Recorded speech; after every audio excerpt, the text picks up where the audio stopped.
ओम नमो भगवते वासुदेवाय। ओम नमो भगवते वासुदेवाय। ओम नमो भगवते वासुदेवाय। नारायणं नमस्कृत्य नरं चैव नरोत्तमं देवीं सरस्वतीं व्यासं ततो जयमुदीरयेत्। नष्टप्रायेषु भद्रेषु नित्यं भागवत सेवया भगवती उत्तमश्लोके भक्तिर्भवति नैष्ठिकी। कृष्णाय वासुदेवाय देवकी नंदनाय च नंदगोपकुमाराय गोविन्दाय नमो नमः। ओम अज्ञानतिमिरान्धस्य ज्ञानाञ्जनच्छलाकया चक्षुरुन्मिलितं येन तस्मै श्रीगुरवे नमः। श्रीचैतन्यमनोभीष्टं स्थापितं येन भूतले स्वयं रूपः कदा मह्यं ददाति स्वपदान्तिकं वन्देऽहं श्रीगुरोः श्रीयुतापदकमलम् श्रीगुरून् वैष्णवांश्च श्रीरूपं सागरजातं सहगणा रघुनाथान्वितं तं सजीवं साद्वैतं सावधूतं परिजनासहितं कृष्णचैतन्यदेवं श्रीराधाकृष्णपादान् सहगणललिता श्रीविशाखान्वितांश्च हे कृष्ण करुणा सिन्धु दीनबन्धु जगत्पते गोपेश गोपिकान्त राधाकान्त नमोस्तुते। तप्त कांचन गौरांगी राधे वृंदावनेश्वरी शुभानुसुते देवी प्रणमामि हरिप्रिये। वंशकल्पतरुभ्यश्च कृपा सिन्धुभ्य एव च पतितानां पावनेभ्यो वैष्णवेभ्यो नमो नमः। जय श्री कृष्ण चैतन्य प्रभु नित्यानंद श्री अद्वैत गदाधर श्रीवासादि गौरभक्तवृंद। हरे कृष्ण कृष्ण कृष्ण हरे हरे हरे राम राम राम हरे हरे। नमो विष्णुपादाय विष्णुपृष्ठाय भूतलेश्वराय कृष्णपृष्ठाय भूतलेश्वर वेदांत स्वामी नामने नमस्ते सारस्वती देवी गौरवाणी प्रचारिणे निर्विशेषणवादपाश्च मुखं करोति वाचालं पंगुं लंघयते गिरिं यत्कृपातमहं वन्दे श्रीगुरुं दीनतारिणं परमानंद माधवं श्री चैतन्य ईश्वरं हरि ओम तत्सत्। हरे Krishna. So welcome for the Bhagavatam discussion. Today we will discuss chapter 16 in the fourth canto. This chapter is entitled The Praise of King Prithu by the Professional Reciters. This chapter is more or less a continuation of what we've discussed in the previous chapter, chapter 15. A quick recap of the 15th chapter. We have had a bit of a break. We discussed Lord Narasimha's pastimes and then we didn't have a Saturday class, so maybe some of you may feel a bit of a disconnect. So I'm just going to give a quick recap. This whole pastime is the dynasty of Dhruva, and we discussed how King Anga prematurely renounced the world because he had a terrible son like Vena, who was also a grandson of Mrityu. Vena, when his offenses became intolerable, the Brahmanas killed him simply by their hunkar, tried to fix him, they tried to make him mend his ways. When he did not, just by the hunkar of the powerful Brahmanas, they did not need a gun, sword, they didn't even wait to curse him. Just hum, and he perished. Sometimes, some of us feel that, oh, in those ages, so many Brahmanas had so many wonderful powers. We so much wish we also had such kind of powers this age. But just imagine if modern Kali Yuga citizens had this kind of power, how dangerous it will be. Somebody steps on our foot in the train, we'll do hum, and he'll be burnt to ashes. I think the plane will take off with 100 passengers and come down without any. So all these kind of things will happen just because you did not get your vegetarian fried rice without onion and garlic. You'll burn all the others on the plane. So with great power comes actually great responsibility. And that is one of the reasons that Only with great spiritual attainment such kind of powers are achieved. And that is how the system is made, because if you have powers when you are not able to control and wield these powers, and controlling and wielding these powers means controlling your mind and your senses and having advanced spiritual knowledge, it becomes very difficult. Anyways, that's a separate topic. But the Brahmanas killed Vena, and then so much chaos happened in the society, nobody to rule. Then finally, after much discussion, the Brahmanas came to the conclusion, we need a king in the line of Dhruva. So even though Vena is a mixture of the DNA of Dhruva's lines and also from the line of Mrityu, let us see if we can remove the traits from the body which are from the side of Mrityu. So they churned the body of Vena. First came, anybody remembers who came out from the first churning from the thigh? Anyone recollects the name of the personality who emerged from the thighs, the churning of the thighs? Excuse? Sorry, who? Excuse. Sorry. No. So Bahuka. Okay, so Bahuka comes, who is also known as the Nishad. So Bahuka is blackish, deformed, short, stunted, and he represents all the things which are evil, all the contaminations in the body of Vena. So they were all put together, removed in the form of Bahuka, sent to the forest. Get lost, you have no place in civilized society. So from Bahuka, the Nishad race of those who are inclined towards sinful activities happened to come. Then the sages churned the arms of Vena's body. And then came two personalities, King Prithu and Archi. King Prithu being an incarnation, Shaktavesh incarnation of the Lord, and Queen Archi being an incarnation of Lakshmi Devi. And then they were identified by the great sages as the incarnation of the Supreme Lord, and everybody was very happy. We wanted a king. Not only we are getting a king, but the Supreme Lord has come himself to become the king. So this was very, very great event. And we discussed in the last chapter the coronation of King Prithu. And for that coronation, how Brahmaji came, he ascertained his divine identity, he looked at his bodily features, he ascertained, he confirmed, yes, he also has a lotus here, he has a chakra here, he has all this, all the confirmations, the devatas gathered. It was such a huge festival across the universe. And then the coronation of Prithu Maharaj was performed, where he was established as the king to take over the kingdom.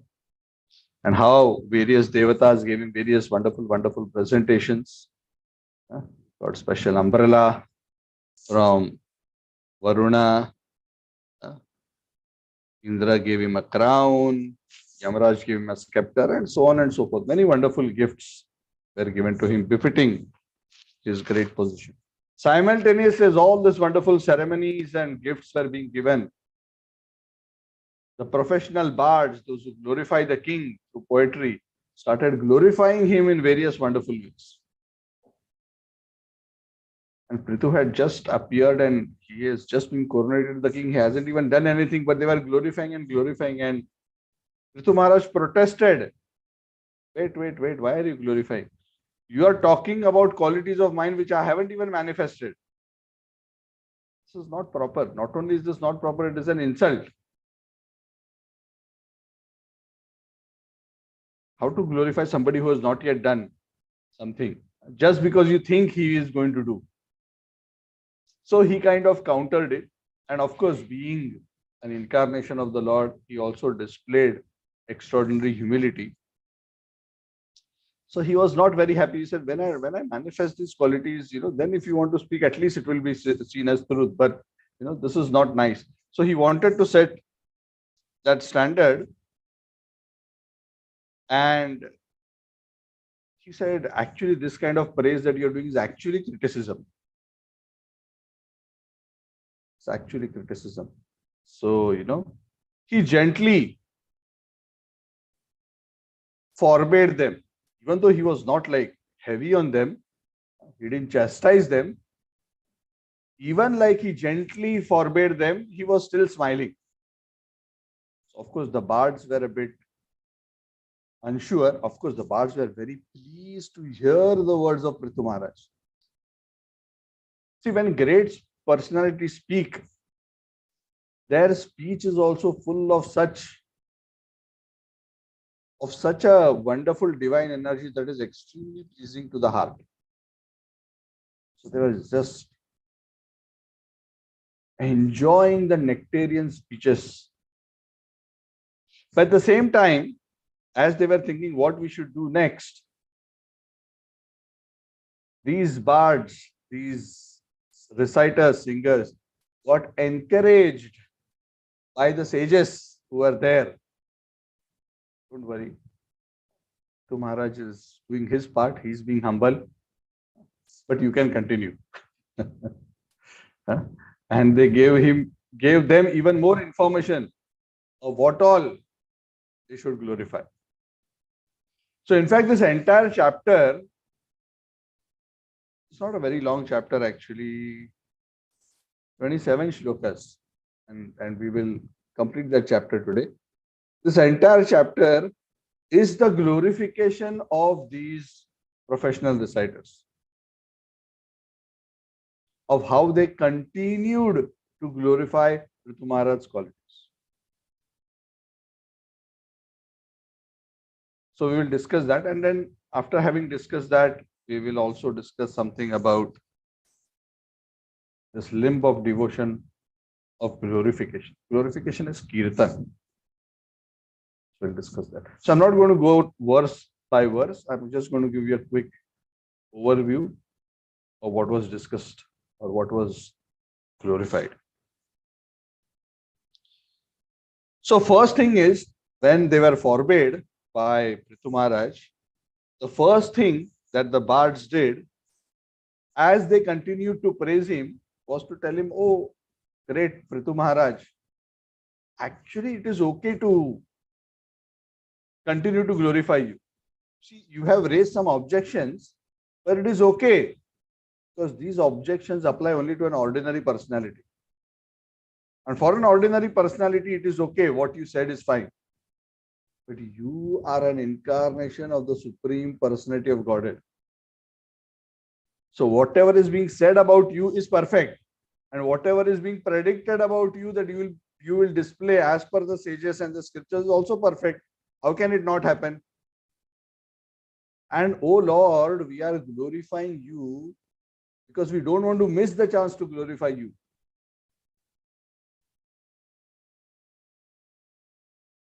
Actually, it is not even possible to fully glorify you, because you are so unlimited.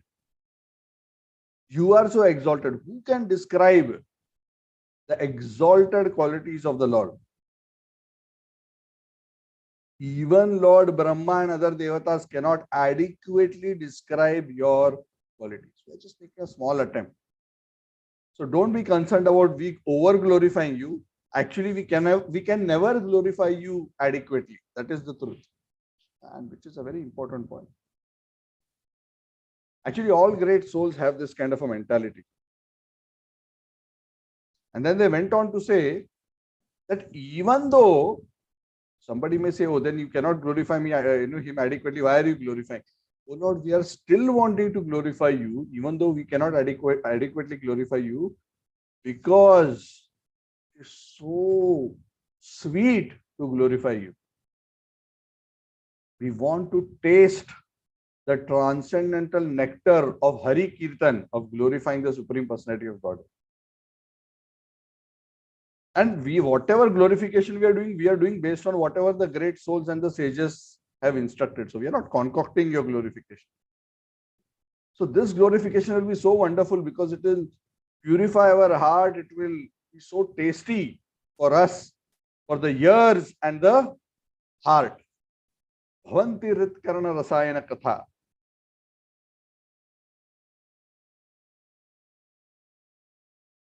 So you are so great, you are so liberal, so please accommodate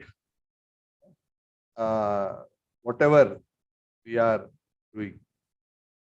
So in that way, they essentially told him, oh Lord, we accept, but at the same time, we don't accept. So we are instructed by the sages, so we are continuing our glorification. And Prithu Maharaj just gently smiled. He did not protest. Of course, he played his role to set the right standard, but then he didn't protest for it. Then these bards continued to glorify Maharaj. The first thing they glorified him was about his role as the Adi Raj, this great king. What is actually the duty of a king? The duty of a king is to be the upholder of dharma. And as an upholder of dharma, the king is supposed to be an ideal example of a person who follows dharma. Because if you want to preach dharma, if you want to uphold dharma, how can you do that if you yourself don't set the example? Like Krishna says, Yad yad acharati shreshtas tattadevetaro jana. Whatever example a great person sets, a common man will follow. Kali Yuga, the problem is leaders like to speak many things, but they themselves will not follow. That's why nobody takes them seriously. But the bards are glorifying the king. Oh, Prithu Maharaj, Esha dharma bratham shreshto lokam dharme anuvartayan gopta cha dharma setu nam shasta tad paripanthinam. You are the best amongst the followers of dharma. Not only are you perfectly following dharma, but you are engaging everyone in following dharma. This is the duty of the king. And not only are you engaging everyone in following dharma, but those who are following dharma, you are protecting them. In all ways. Protecting them internally and externally. So nobody disturbs them from outside. And also internally, all the systems are followed so that they can practice dharma peacefully. Whoever opposes dharma or tries to disrupt this arrangement, you oppose them, chastise them, and destroy them. So very beautifully, the bards described the sum and substance of the duty of a ruler. A ruler sets a perfect example of dharma. He encourages and promotes dharma. He protects dharma and he destroys adharma. This is what a king is supposed to do on behalf of the Supreme Personality of God. And what is the reference point that the king has? The Shastra. And to understand Shastra, he takes help from those who are Shastravit, the learned Brahmanas and the devotees, takes guidance. So this is what you are going to do, Prithu Maharaj. You are going to be such a wonderful example of one who is acting like a perfect king. And as a king, you are going to perfectly perform all the detailed administrative functions of a king. And the different administrative functions of a king, the bards compare to different devatas. Very interesting. I'm going to give you a couple of examples. I'm not going to go through the whole list. But it says, just like the demigod Surya, the devata Surya, he evaporates water from the ocean and the water becomes clouds and the clouds eventually pour rain somewhere else. Similarly, as the king, just like Surya, what you will do? You will collect the taxes from the people, use it for welfare projects, and in that way you will shower that wealth back on the praja in their times of need. This is also an important lesson that taxes are collected by the king not for his own enjoyment, but to be utilized for the welfare of his praja. Just like Bhumi, you will be very tolerant. You will be very forgiving. Just like Indra who supplies rain, you will ensure that there is adequate rainfall available to the residents of your kingdom. And so on and so on. Very many beautiful here. He compares him with Indra, Chandra, Varuna, God Vishnu, Agni, Vayu. Many wonderful comparisons are given, all of which are different roles that a king performs, such as being unapproachable, unbearable, and unconquerable to his enemies, being neutral to praise and blasphemy, and so on and so forth. So, having glorified King Prithu in this way, then the bards start describing the divine qualities of Prithu Maharaj. Now, again, like what we discussed earlier, even though he has not displayed those qualities yet, these qualities were revealed by the sages to these bards, that these are the qualities that this incarnation will display. So, again, I'm going to mention a few very quickly of what are those various qualities. So, he will be known as Raja, Ranjayishyati Mano Ranjana Kaihi, because all his activities will be extremely pleasing to the minds of the citizens, and they will call him Raja. And as we discussed, Prithu Maharaj is famous as the Adi Raja, the first king. What he did, especially as the first king, we will discuss shortly. It is towards the later part of this chapter. We'll come to that. So, amongst the various qualities described about him are Dhridavrata, that he was fixed in his vows; Satyasandaha, true to his promise; Brahmanyo, very respectful to the Brahmanas; Vriddha Sevakaha, rendering service to elders. So please understand that as we are going through these qualities, these are all the qualities a great leader should have. So when we are going through these qualities, we should also reflect and see we are being leaders in any capacity, whether we are displaying these qualities. Of course, these qualities are best to be manifested by all, but especially so by leaders. Sharanya Sarva Bhutanam, protector of all beings; Manadaha, respectful to everyone; Deenavatsalaha, kind to those who are suffering; Matru Bhakti Parastrishu, they treat all women as their own mother; Patnyam Ardha Ivatmanaha, affectionate to their wife as if she were half his body. So this is something very interesting. They said that the man should consider his wife as half of his body. Sometimes, in English, they said wife is the better half. So this is coming from the Shastras also. So man considers, so he should treat his wife as if she was half of his body. So in that way. So that is how the relationship between a husband and a wife, even though they are two bodies, they work as one unit. So this kind of working as one unit and having a wonderful relation is not at all, is in fact desirable, and not at all, a matter to be considered inappropriate. He's affectionate to all his citizens, just like a father.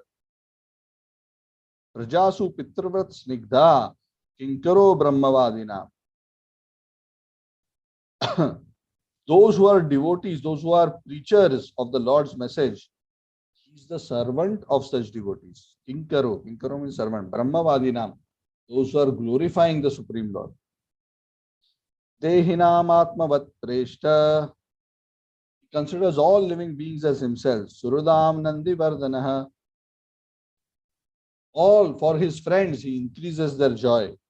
Mukta Sangha Prasangoyam, and he associates intimately with those who are liberated souls.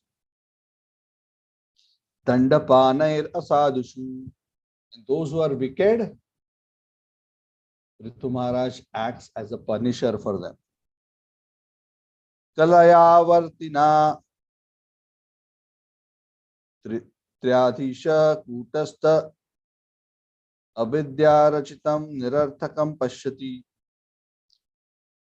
That the Lord is a Shaktiavesh incarnation, is the master of the three worlds. Being spiritual, he is changeless. And he is clearly aware of the futility of material existence, that all material things are ultimately manifested through the illusory energy of the Lord. And that is why he doesn't give too much importance to material matters. Material matters in the sense materialistic matters. Of course, he does whatever is needful in terms of administration and protecting the citizens. So in this way, all these various qualities of Prithu Maharaj were described. And all of these are qualities of an ideal king. And that is the reason Prithu Maharaj is glorified, because he's setting that template of this is how a king should. Having described the way he will rule, and after that having described the qualities he will display, finally the bards come to the part where they start predicting what Prithu Maharaj is going to do. Again, they are informed by the sages as to what he is going to. So it is said, and this is what the bards say, "O Prithu Maharaj, you will travel this whole earth on your chariot. Victorious chariot, wherever you go, you will achieve victory. Nobody will be able to stand in front of you. Just like the sun is revolving around the earth, similarly, your chariot will go all over the globe, conquering all kinds of opposition enemies. And as you go and achieve victory, your fame will spread everywhere. All the kings across the various places, as well as the demigods in heaven, will continuously glorify you and offer you various gifts. And the wives of the great kings and the devatas will also glorify you as the original king, the one who has the Shankha and Chakra emblems on his hands." And then the bards describe how these women will glorify Prithu Maharaj in the future based on his activities. So 6 predictions were given. Of course, one prediction is that he will victoriously go across the whole earth. Then 6 more predictions were given. One is that Prithu Maharaj will milk the earth. Now, what does milk the earth mean? Now, this point about milking the earth is described in detail the next few chapters. In fact, the next 5 or 6 verses, which are predicting the activities of Prithu Maharaj, whatever is being hinted at in the next 5-6 verses, is going to be discussed in great detail in the subsequent chapters. So even though I may not give you all the details about the past time, rest assured that the details are going to be covered in the subsequent chapters. So I'm just going to give you a hint. Just remember these keywords. Prithu Maharaj is going to milk the earth. So Prithu Maharaj is going to be such an extraordinary king that just like a milkman milks a cow, similarly the king will milk the earth as if the earth was a cow. What does that mean? He will extract from the earth whatever goodness is needed, because the earth is the mother. The earth is giving us practically all our needs are coming from the earth, isn't it? So as the king, he will ensure that the earth supplies everything, all kinds of living facilities for the citizens of the world. And to facilitate that, Prithu Maharaj is not only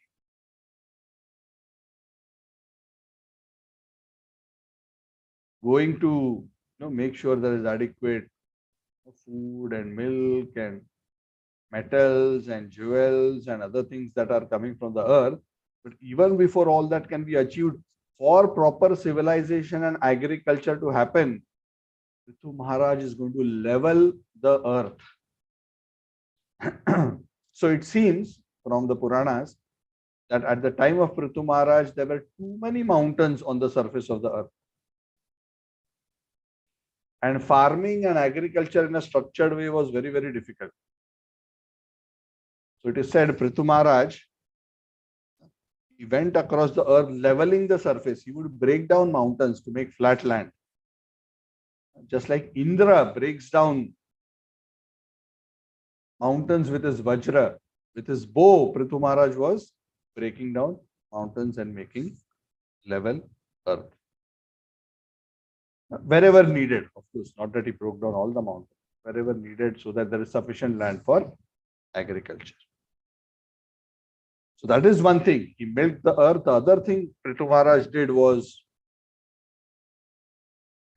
he was a terror for the thieves. If you remember, this was a long time problem. King Vena's time, after King Vena died, so much chaos. So the prediction by the bards is all the thieves and the rogues are going to hide themselves. Because this lion-like Prithu Maharaj, this Adiraj is so powerful. When he strings his bow and twangs his bow, they'll be so scared, they'll run away and hide. So they'll be the whole kingdom will become very safe. This is also a very important aspect of an ideal.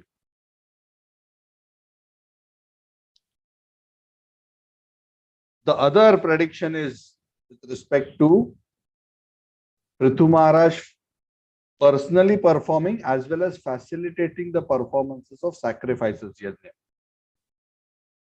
We discussed how one of the roles of the king is to be a person who practices dharma and encourages the practice of dharma by all the citizens. So Prithu Maharaj will set that example of practice of dharma, and he will perform 100 Ashwamedha sacrifices. And in the 100th sacrifice, when it is about to be performed, Indra will come and steal the horse in the 100th sacrifice. This is a prediction given. Now they don't tell the story in detail, they just tell this upfront. This story also is discussed in great detail. This is a very, very beautiful story, and we'll discuss this in great detail in the future chapters. Another prediction they give is that Maharaj Prithu will meet great sages, the four Kumaras, the four sons of Lord Brahma, who have form of a small boy. And from them, he will learn the transcendental science. He will worship them and receive spiritual knowledge by which he will enjoy spiritual.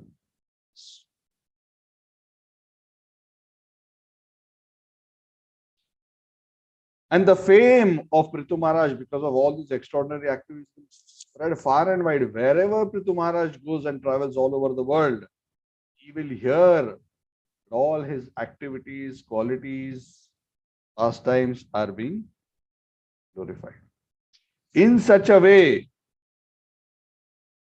the bards say everyone will glorify King Prithu. With unchecked power, nobody can counteract his power. He will conquer the whole world, and he will ensure that his entire kingdom is practically free from the threefold miseries.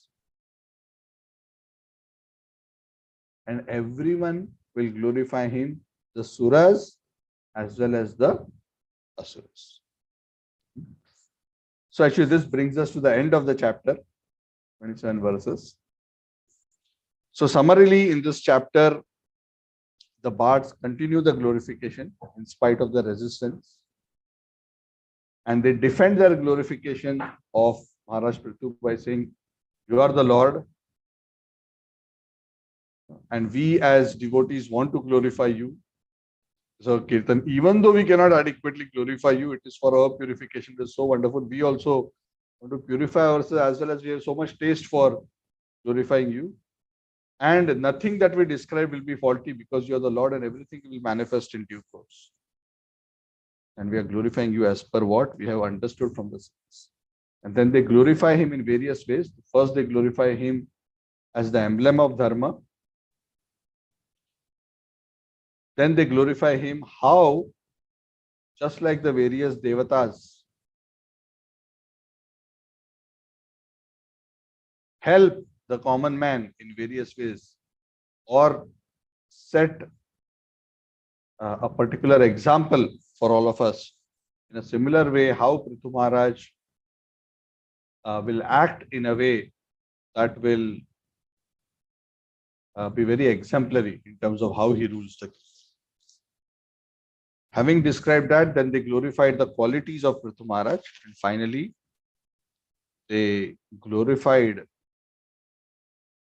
the activities that Prithu Maharaj will perform in the future. So that is how this chapter concludes. So a few things before I open the floor, a few points I want everybody to just note that one of the things that comes out very strongly is how the devotees are always so eager to glorify the Lord and other devotees. Of course, devotees, like Prithu Maharaj himself set the example, are never eager to be glorified. This is one of the symptoms of those who are advanced.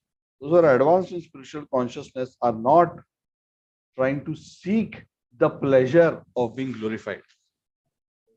When one is glorified, it is so nice. Ah, ha, ha, ha. It's so wonderful. Correct?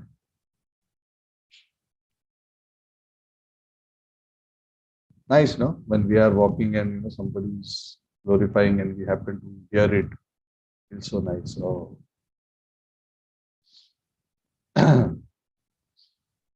so I remember I experienced this once. When I was in college.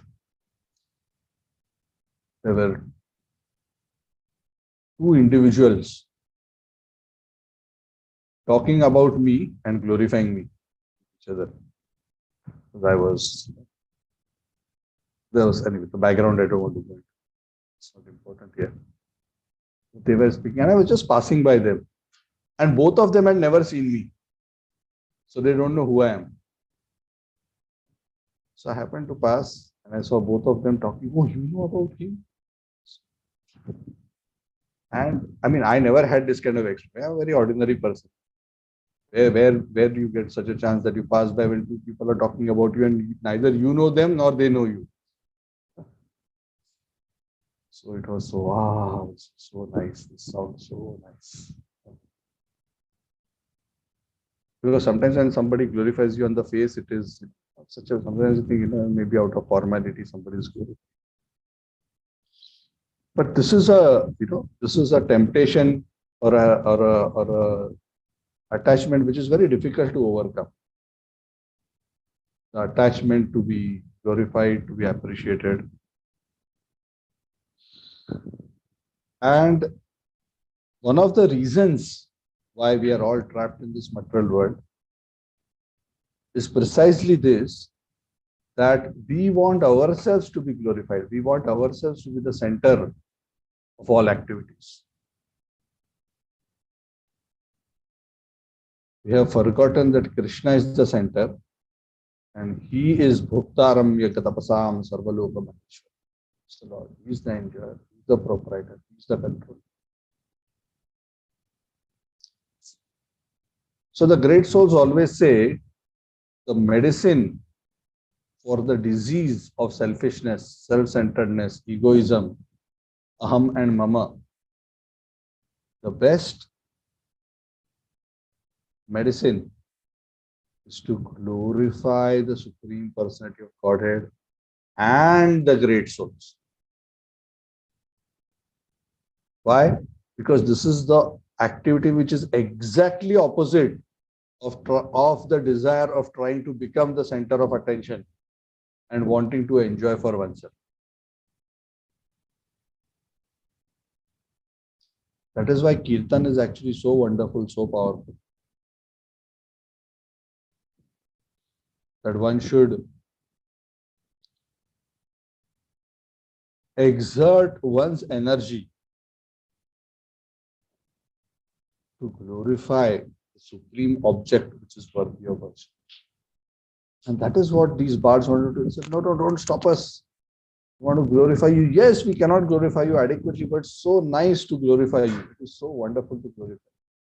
And actually, at a spiritual level, if you are not envious, for those who are envious, especially in our initial stages of spiritual evolution, when our heart is still very envious, when we glorify the Lord or the devotees, it is very painful.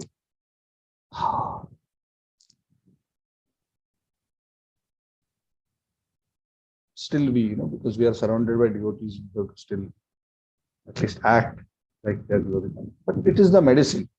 Even though it seems poisonous, it is still the medicine. We have to continue to glorify the Lord. And as we actually advance and become more purified, over time, we will develop a relish in glorifying the Lord. As we start developing relish for glorifying the Lord and glorifying the devotees, we must understand that our heart is now beginning to get purified. And slowly, attraction for the Lord is slowly manifesting. Shrણवताम स्वकथा Krishna पुण्य श्रवण कीर्तन हृदयंतस्तो hi abhadrani vidhunoti surutsata. And a devotee with faith hears the glorifications of the Lord or chants the glorification of the Lord who is situated in the heart, when he sees, oh, just see these devotees, this devotee is so much enjoying talking about me, enjoying hearing about me and my glories. The Lord sees a devotee sincerely endeavoring like that, even though the devotee may not at that point necessarily experience bliss. But the very fact that they are making an endeavor to attentively either hear or chant the glories of the Lord in the heart becomes pleased. And what does he do? Hridayantasto hi abhadrani satam. The Lord does the job of cleaning. See, for all other yogis, who has to do the cleaning? The yogi themselves have to clean their own heart. But for the devotee simply has to glorify the Lord. Who does the cleaning? The Lord does the cleaning. Who's better at cleaning the heart? Obviously the Lord. Then tasto hi abhadrani vidhunoti surat. Sada rajastamo bhavo kamalubhadayasche cheta eter anaviddam stitam satve prasidati evam prasanna manaso भगवत भक्ति योगता भगवत तत्व विज्ञान मुक्त संगस्य जायते विद्यन्ते हृदय ग्रंथि शित्यन्ते सर्व संशय क्षीयन्ते चास्य कर्माणि पश्य एवात्मनि. Gradually describes. This is in the second chapter of the first canto.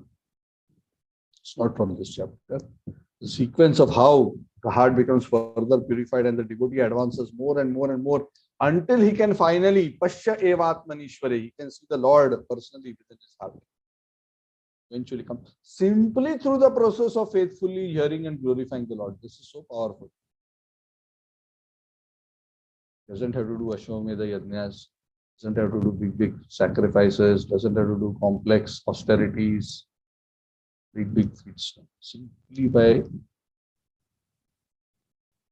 Shravan and Kirtan, hearing and chanting. So powerful, so powerful. When it is done with the right motivation and with absorption in a mood of service, with humility, sincerity, and eagerness, hearing and chanting is extremely powerful. This is a very powerful medicine. And that is why we are recommended to do Kirtan and Shravan as much as possible. The more we do, the more rapidly we get. Also, just like we glorify the Lord, it is also recommended in the scriptures to glorify the devotees. Sometimes amongst devotees, we also have a tendency to be envious of other devotees, of their achievements, of their qualities. So to counteract these kind of negative tendencies also, scriptures have mentioned. Glorify. So this is a great blessing that one has faith in hearing and chanting. And second, one has some taste for hearing and chanting. If you have developed some taste in hearing and chanting, it's a very great blessing. Of course, all of you who are here and regularly attending the class definitely have, at least to some extent, received the blessing of some taste, because without taste it is not possible to hear Harikatha on a regular basis. So in that sense, all of you are blessed with some faith and some taste. But when the taste becomes stronger, then one can experience such great pleasure in the heart and the ears when one hears Harikatha or speaks Harikatha. So one must continue the process so that one can experience the transcendental taste. And this is what the bards are telling King Prithu Maharaj. Please do not take away from us the opportunity to glorify you, because this feels so nice, so wonderful to glorify you. We just want to go on and on. So that is the state we are hoping to achieve, where we can also come to the state that we get never tired of glorifying the Lord, or we get never tired of hearing about the Lord. Like the sages of Naimisharanya say to Suta Goswami, Vayam tu na vitrapyama uttama shloka vikame yat shanvatam rasadnyanam swadu swadu pade pade. Please don't stop, go on, go on. We are not getting tired. We are not satiated yet. We are not satisfied. Go on telling the glories of Lord Uttama Shloka.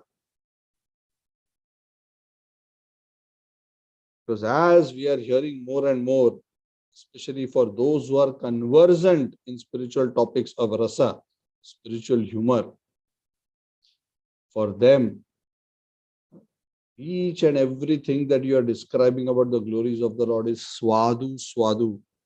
It is so tasty. It is so relishable. Pade, pade.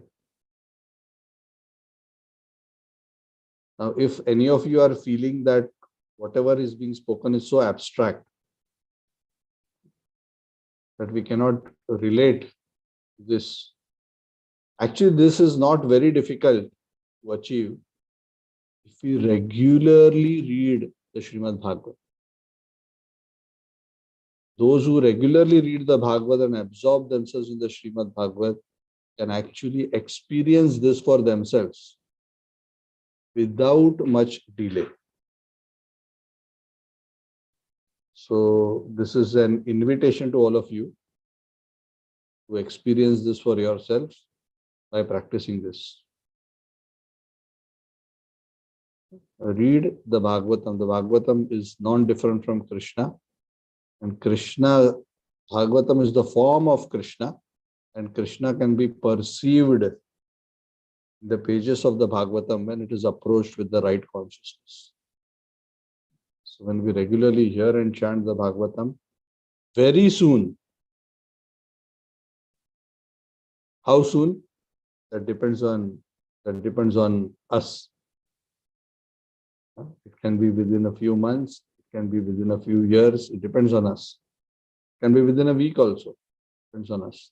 Our intensity, our absorption, our attitude, our humility, our eagerness, and our current level of spiritual evolution. All of these things. But even if we are not very far, without waiting too long, we can actually experience. And that kind of taste and attraction for Hari Katha, Hari Kirtan, then becomes the basis or a very strong motivation for for further progress in spiritual advancement.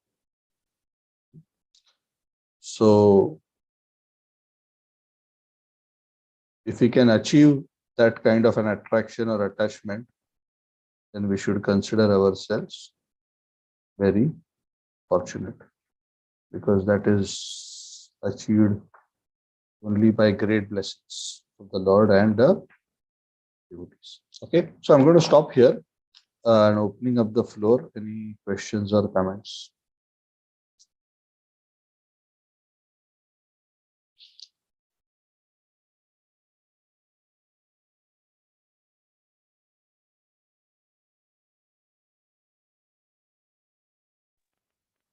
Hare Krishna, Prabhuji. Yes, Prabhu, Hare Krishna.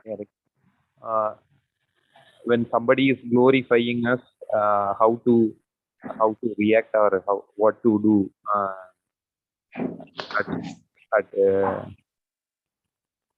What to do? what Yes. to do. And sir, I learned from JPS Maharaj, one of JPS Maharaj student. So if somebody is that JPS Maharaj used to say like that, when somebody is glorifying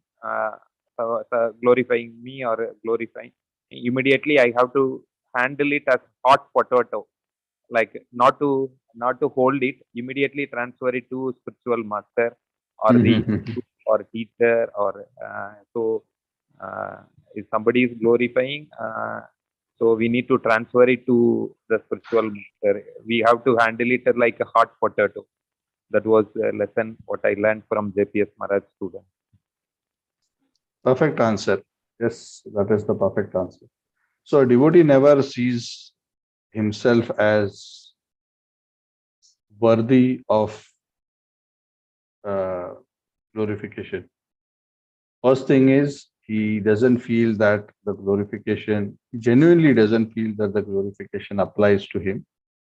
And even if from a factual external perspective, certain achievements, attainments may be factually correct from an external perspective. Oh, you have done so much, you have achieved so much, you have this skill, you have done this seva. Even though some of these things are factually true, the devotee sees, he doesn't take credit for any of those, because he always sees that all of this has become possible by the grace of Krishna and Guru. First thing is, he understands that even my abilities are not my abilities. I have been empowered by Krishna to achieve something. So that's point one. So he cannot take credit because the ability is not his. Second, the result is also not coming from him. The result is also by Krishna and Guru's grace. So the devotee who understands the tattva properly, he is happy that he was selected as a instrument for manifesting something wonderful, and he's grateful for that. And but he doesn't take credit, and that is why, like what you rightly said, passes the credit to Guru and Krishna. If he takes the credit for himself, then he actually harms himself, because with that taking the credit, his own ego will expand, and if that ego expands, he actually harms himself. We have to understand our ability to taste the nectar of Krishna consciousness, like what we were discussing just now, is also proportional to the humility of our heart. If we want to taste the sweetness of Krishna consciousness, whether it is the sweetness of Katha, Kirtan, sweetness of Krishna's beauty, any aspect of devotional service, we will be able to taste that to the extent we have a humble heart. And that is why Chaitanya Mahaprabhu so much emphasizes Trinadapi Sunichena Tarorapi Sahishnana Amanina Manadena Kirtanya Sadahari, giving all respect to others but not expecting any respect for oneself. Of course, it's not easy, but at least one should work towards developing that consciousness. Now, that is the ideal standard. So you may think that, oh, practically, but when somebody is glorifying me, I feel so nice. So what should I do when somebody is glorifying me? And because you cannot artificially do this unless you are actually cognizant of this fact at a level where you deeply feel and understand that actually credit is not due. And that comes with spiritual purification. This ability to pass, to not take the glorification for oneself and pass it to Guru and Krishna comes as we get purified. But in the meanwhile, when we are not there yet, at least we must, at an external level, display the behavior of humility. So what that means is, even if you don't feel humble, at least begin by acting humble. So you cannot say, no, I'm not feeling humble, so it's okay, let me just go on. Speak more. You don't know more about me, I will tell you some few more facts about me, what all I did, how wonderful I am. So we act humble. So how do we act humble? So first of all, we do not encourage our glorification. So generally what devotees do is when somebody is glorifying, they are quick to say, no, Prabhu. Please don't say like that. It is not. It is by Guru's grace. It is by Krishna's grace. I am just your servant. None of this is credit to me. So even though we may not feel it, we must say this. Because in that way, we avoid getting infected by the praise. And at a practical level, sometimes when somebody is going on glorifying, it is good to reciprocate by reciprocally glorifying the other person. That is also a wonderful reciprocation. Sometimes somebody who is close to you may glorify you, and you may say no. One way to respond is saying, oh, that is nothing actually. None of that is true, but that is nothing. You are so great, you are even better. That is another way to respond to it. Or a third way to respond to it is change the topic and start talking about something else. So you have to see the situation and see what tactic you want to apply. But for ourselves, it is best never take glorification seriously. First thing, never take glorification seriously of yourself. I mean, of yourself very seriously. One should take one's criticism seriously in the sense that to introspect, to see, whether there is an improvement to you. But one should not, if one wants to make spiritual advancement, should not take one's glorification seriously. And as with time, eventually, you will be able to appreciate this more and more that actually we are so insignificant. Whatever wonderful things are happening is by the special blessings of Guru and Krishna. That is the fact. That is not humility speaking, that is factual. That factual is, of course, humility, but it is actually factual.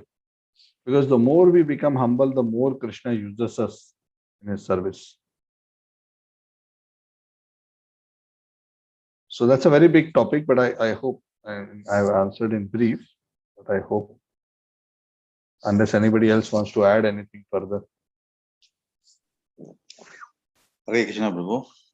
Yes, Sudhir Sundar Prabhu is very humble. No. So if anybody wants to follow example of humility, then Sudhir Sundar Prabhu is very humble. No, Really? Prabhu. Okay, Prabhu. I just wanted to share one point. I think it was mentioned in what is that Bhagavatam. I'm not sure whether it is related or no. It was mentioned that sense gratification, it is like a pinch of salt. It shouldn't be too much or too little. It should be just. So in I think we can relate it back to what glorification also. It is like what pinch of salt. Sometimes you shouldn't have too much and you shouldn't have too little. Just amount, just adequate. So I just wanted to add this point. I mean, I'm not sure whether is it okay, I will want to slightly qualify that. So the context of sense enjoyment, what we mean when we say salt, not too much, too little, what that means is that based on our conditioning and based on our modes of material nature, each individual requires a particular level of sense enjoyment, and we are not talking about sinful, we are talking within the framework of dharma, okay? To remain peaceful. If we have too little, then the mind becomes disturbed. If we have too much, the mind will become disturbed. Correct? Too less of a salt, the food is not eatable. If there is too much salt, the food is not eatable. So salt has to be right amount. What is the right amount for each person will be different.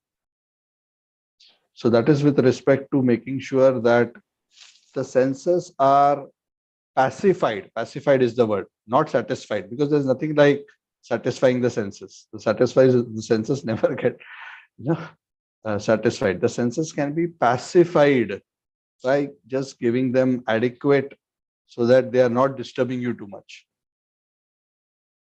Yeah, right? Yeah. So that is one point. So that is with respect to the senses. Now, as far as glorification is concerned, I would put it slightly differently in the sense that not that there is some glorification is okay and then, more glorification is bad. Rather than putting it like this, what I will say is,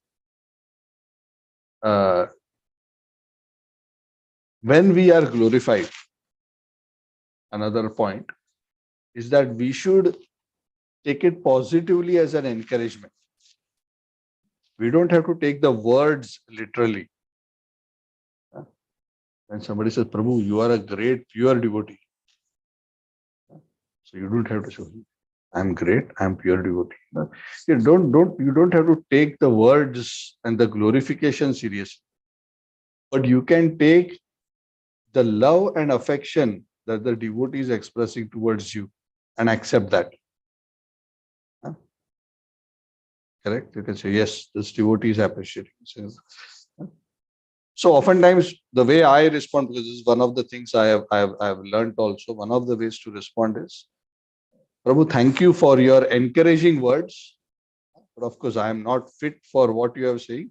But thank you for your encouragement for saying, because by saying what you are saying, you're encouraging me, and encouragement is what we need. So we can see the glorifications as appreciation, encouragement, and love. So we can receive that, accept that, but don't take the glorification literally and seriously. Right? In that sense, that is important. Yes, you don't have to show, you don't have to push off glorification. In that sense, you have to not take it seriously, in the sense, whatever has been said doesn't apply, but this devotees come to me and said something nice, that means somehow I am pleasing the devotee, somehow I am pleasing the Lord, somehow, So that's a sign of encouragement, isn't it? I mean, who doesn't like to be encouraged? Correct? If somebody comes to me and says, Prabhu, you're doing wonderful seva, you this, that, even though I may not think I'm great, but I at least feel, oh yes, somebody is acknowledging and appreciating whatever I am trying to serve. And that's an encouragement. So that encouragement I can accept. But I don't accept the glorification that he says that you're a great devotee, you're a great preacher. That I don't accept. So there is a difference. We don't have to say, no, I am most useless, I am most fallen. Of course, some want to say they feel like that, that's okay. But whether they say that or not, what is more important is that we don't take the glorification seriously, but we are willing to accept the love and the affection that others are extending towards us. That is welcome. And that is needed. And that is why it is a good practice that devotees glorify each other.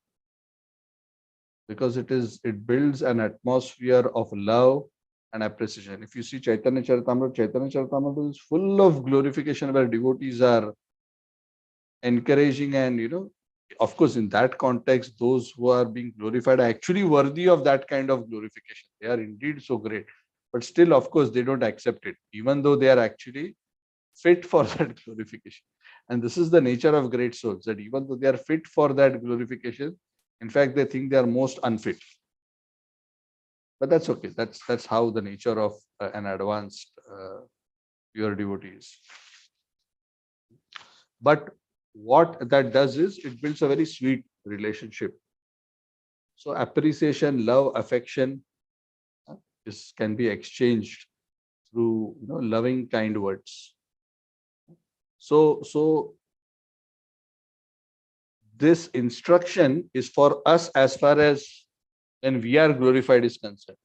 But as far as others are concerned, we have to be very liberal to glorify them. Okay, so there we don't do conjusi. We don't say that, oh, he will become proud if I glorify him. He will feel like this. So don't be conjus. You glorify. Let that person take the responsibility of responding in an appropriate way. Of course, if somebody is getting too carried away by glorification, then we may want to keep it a bit contained for that person's benefit. But otherwise, there is no fault in glorifying others. It's always better to glorify more than to glorify less. Okay, Prabhu, is that okay? Yes, yes, Prabhu, it is okay. Thanks. And then the other point, if I may just add something. Sure. I think in one of Bhakti Tirtha Maharaj last classes, he was telling his mother used to say that, give me the roses when I am still alive, and then when I can see them and appreciate them. So that means in other words, it is also can be in a way linked back to what all these things, like for example glorification, what encouragement and all. I think it is Correct. as a devotee, it is very, very good to give them when the person is around, or that so see, yeah, that is right. So see, all of us as conscious living beings have a desire to be loved, to be appreciated, to feel supported, valued, encouraged. Okay, that is natural, and that all of us will have, and there's nothing wrong with it. And we all need that in our material lives, in our spiritual lives.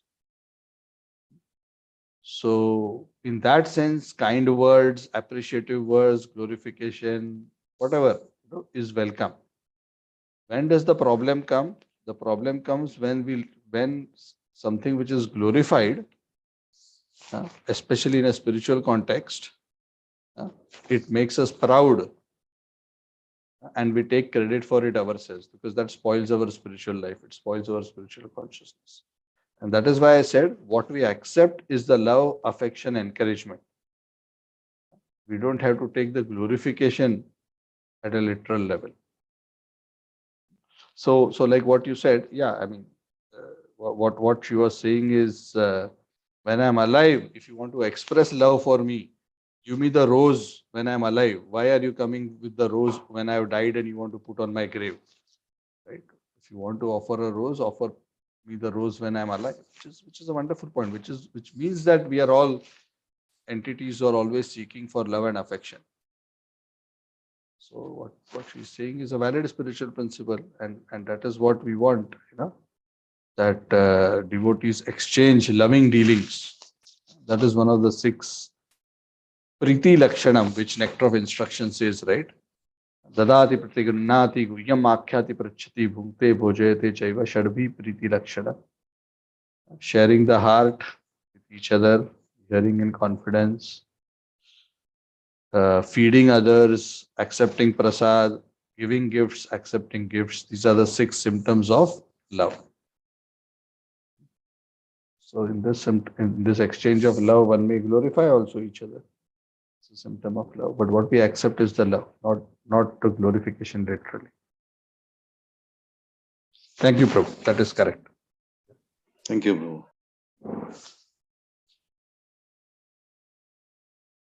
So any other questions or comments?